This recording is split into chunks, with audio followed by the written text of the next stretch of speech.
Breaking news చూసినాం. తెలంగాణలోకి Janasena entry ఇస్తోంది. దీనికి ఇప్పటికే ముహూర్తం ఖరారు చేశారు పార్టీ అధినేత పవన్ కళ్యాణ్. ఈ నెల 19న హైదరాబాద్ లో జనసేన కార్యాలయం ప్రారంభమవుతుంది. గ్రేటర్ ఎన్నికలే టార్గెట్ గా జనసేన రంగంలోకి దిగబోతున్నట్లు సమాచారం. త్వరలో తెలంగాణలో అడుగు పెడుతానని పవన్ ఇప్పటికే ప్రకటించారు. జూన్ 2 తెలంగాణ ఆవిర్భావ దినోత్సవం రోజున పవన్ కళ్యాణ్ కార్యకర్తలతో సభ ఏర్పాటు చేయగా పోలీసులు అనుమతి ఇవ్వలేదు.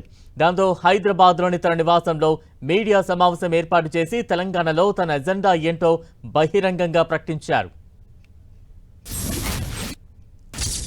నేను ఇప్పుడు దాకా నిర్ణయించుకోలే, మీరు అంటున్నారు కాబట్టి చెప్తున్నా. తెలంగాణలో జనసేన ఉంటుంది, నేను పోటీ చేస్తా. ఇప్పుడు దాకా ఎప్పుడు అవసరమైతే తెలంగాణలో తిరుగుతాం, నేనే తిరుగుతా, మేమే తిరుగుతాం. ప్రతి సమస్య మీద మాట్లాడతాం, ప్రతి అన్యాయాన్ని ఎదుర్కొంటాం. ఏం మాట్లాడతారు మీరు? ఇది తెలంగాణ భారతదేశంలో అంతర్భాగం, మర్చిపోకండి.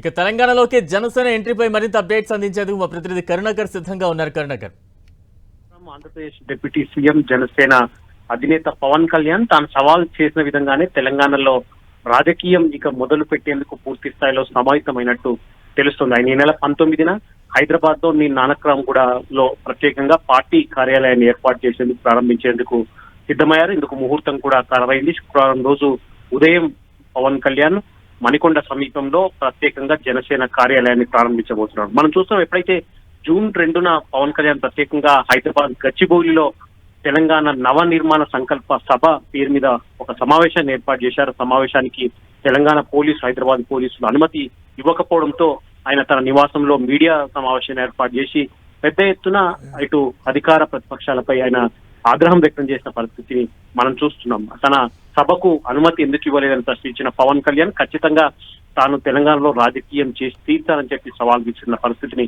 మనం చూస్తున్నాం. ఆయన చెప్పిన విధంగానే తెలంగాణలో రాజకీయం చేసేందుకు పూర్తి స్థాయిలో ఆయన సమాహితం అవుతున్నారు. అందులో ప్రధానంగా పవన్ కళ్యాణ్ ముందుగా జిహెచ్ఎంసీ గ్రేటర్ ఎన్నికలపై దృష్టి సారించినట్టు తెలుస్తుంది. అందుకే ఆయన పార్టీ కార్యాలయాన్ని ప్రత్యేకంగా ఏర్పాటు చేసి పార్టీ కార్యక్రమాలను ప్రజల్లోకి తీసుకెళ్లేందుకు పూర్తి స్థాయిలో సమాహితం ఉన్నట్టు తెలుస్తుంది. ఈ నేపథ్యంలోనే ఈ క్రమంలోనే ఈ నెల 19న శుక్రవారం ఉదయం పవన్ కళ్యాణ్ హైదరాబాద్ లో జనసేన పార్టీ కార్యాలయాన్ని ఏర్పాటు చేసి పెద్ద ఎత్తున కమిటీలను కూడా ఏర్పాటు చేయబోతున్నట్టు తెలుస్తుంది. ప్రధానంగా హైదరాబాద్ లో ముందుగా జిహెచ్ఎంసీ ఎన్నికల టార్గెట్ గా పవన్ కళ్యాణ్ రాజకీయం చేస్తున్న పరిస్థితిని మనం చూస్తున్నాం. Balaram, right, thank you Karunakar.